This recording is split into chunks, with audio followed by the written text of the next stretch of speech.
So let's see what our 915 can do when we use our own Vixen glass bead as the cleaning media.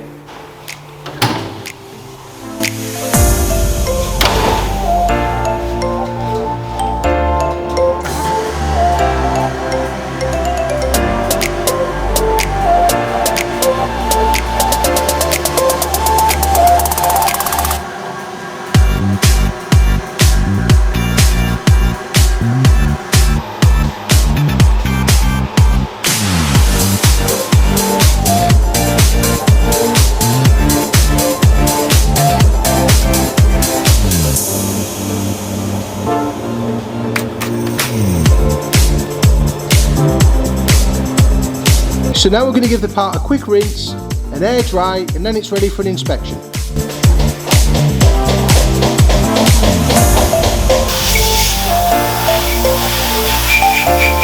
Okay, so that's just a couple of minutes in the Aquablast and you can see the incredible finish we've achieved.